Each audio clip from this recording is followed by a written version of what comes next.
जय गुरुदेव। परम संत बाबा जय गुरुदेव जी महाराज जी ने कहा है, खुदा का हुक्म है, उसका पैगाम है कि झूठ बोलकर, धोखा देकर, कत्ल करके इबादत करोगे तो तुम्हारी इबादत को कबूल नहीं करेगा। तुम भगवान से, खुदा से इतनी दूर हो गए हो कि अब तुम ये स्वीकार ही नहीं करते हो कि खुदा है, भगवान है। अपने अपने इखलाक और ईमान को बरकरार रखते, फकीरों महात्माओं की बातों को याद करते तो आज इंसानों को इतनी तकलीफें नहीं होती। मैं जिधर से निकलता हूँ यही आवाज मेरे कानों में आती है कि महाराज दया दे दो। बड़ी तकलीफ है उन अनजान लोगों को जिन्हें मैं जानता नहीं हूँ, पर वो इस तरह से पुकारते हैं कि ऐसा लगता है कि वे हमारे कितने पुराने परिचित हैं।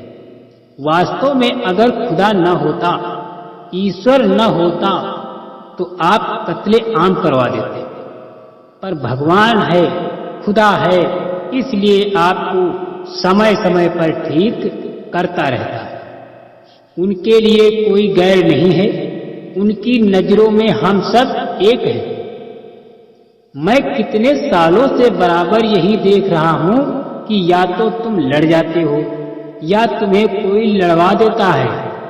कोई ऐसा बीच में है जो अपनी खुदगर्जी के लिए इत्तेफाक डाल देता है।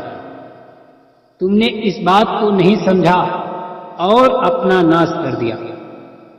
खुदा का हुक्म हो गया है, ईश्वर का आदेश हुआ कि जो झूठ बोलते हैं, धोखा देते हैं, चोरी करते हैं, पशुओं परिंदों को मारते हैं, वे काफिर हो चुके हैं। मैं उन्हें कभी भी माफ नहीं करता। तुम इतने नासमझ हो कि ऐसी पापी गुनहगार जो काफिर हो चुके हैं, उनके आगे तुम दामन फैलाते हो कि हमें रोजी रोटी दे दो। लानत है तुम्हारी बुद्धि पर। तुमने इतना भी नहीं समझा कि जब बच्चा पैदा होता है तभी वो ईश्वर उसके लिए भोजन तैयार कर देता है। माँ बाप मर जाते हैं तब भी कोई न कोई बच्चे को पाल पोस कर बड़ा कर देता है, पर तुमने उस ईश्वर को, खुदा को छोड़ दिया और इतने काफिर को अपना खुदा समझ लिया। उनके आगे दामन फैलाते हो जो धोखा देते हैं, उनको सिजदा करते हो, उनको अपना भगवान समझ लिया। तुमने कहा था कि तुम मेहनत ईमानदारी से अपना काम करना, खुदा और ईश्वर का सच्चा भजन करना। तुम मेहनत ईमानदारी से अपना काम करना, खुदा और ईश्वर का सच्चा भजन करना, सच्ची इबादत करना, तुम्हें बरकत मिलेगी। पर तुमने अपना धर्म, ईमान, विश्वास सब कुछ छोड़ दिया।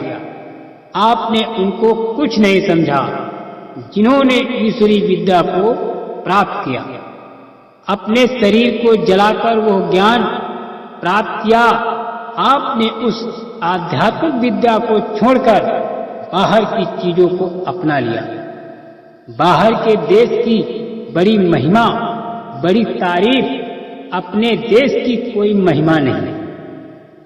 इससे मालूम होता है कि आपका पतन भारी कर दिया गया। अब आपको जब तक कोई ठोकर नहीं लग जाएगी, आपको होश नहीं आएगा।